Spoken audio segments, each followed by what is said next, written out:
هەوڵاتیان یاریمی کوردستان لە چاوەڕوانی موچەدان و وەزارەتی سامانە سروشتەکانیش دەڵێت ئەو پارەی لە فرۆشتنی نەوت دەستیان کەوتووە داویانە بە وەزارەتی دارایی تا بەسەر فەرمانبەراندا دابەشی بکات، بەڵام تا ئێستا تەنها موچەی 2 مانگ دابەش کراوە.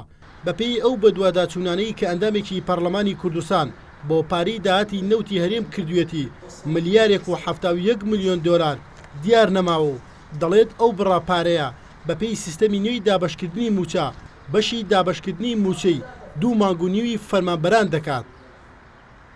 بەگشتی داهاتی نەوت لە 3 مانگی ڕابردووە 1 ملیار و 871 ملیۆن دۆلار بووە.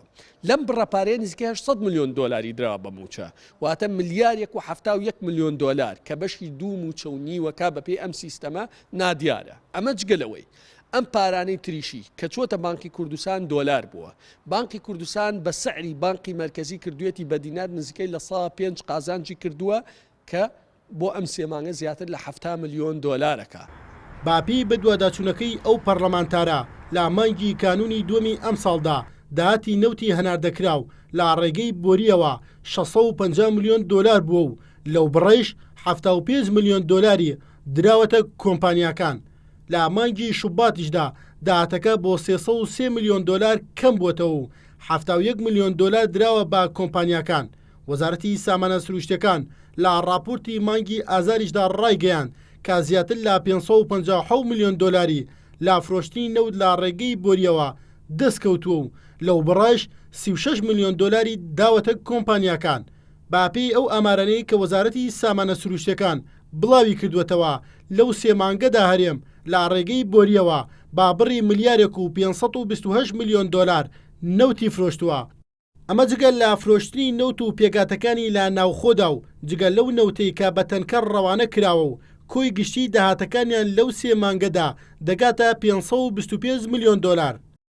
ئێستا بێ حزبە سیاسیەکان ڕێکخراوەکانی کۆمەلگەی مەدەنی لەسەر ئەم ژمارانە کە هی فەرمی سامانە سروشتەکانە ملیارێک دۆلارە هی خەڵکی کوردستانە نادیارە بێنە دەنگ. من پێم وایە ئەم بێدەنگی وای کرد ئەم دەسڵاتش ئاوا بکات لە پارەی میلەت.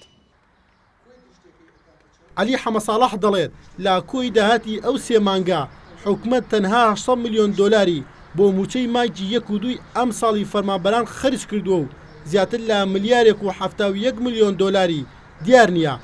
سەرجەمی ئەو پارانەش کە وەزارەتی سامانە سروشتەکان دەستی کەوتووە چوونەتە سەر ئەم ژمارە حسابیانە.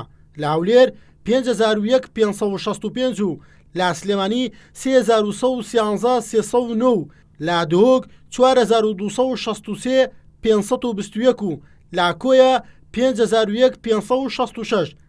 دەژڵێت پارەی داهاتی نەوت کە بە دۆلار لەلایەن بانکی کوردستانەوە بە نرخی بانکی ناوەندی عێراق گۆدراوەتەوە بە دینار لە 105 قازانجی دەستکەوتووە کە بۆ 3 مانگ بڕی پارەکە دەگاتە زیاتر لە 70 ملیۆن دۆلار. یەشقادرێن ئارتی هەولێر.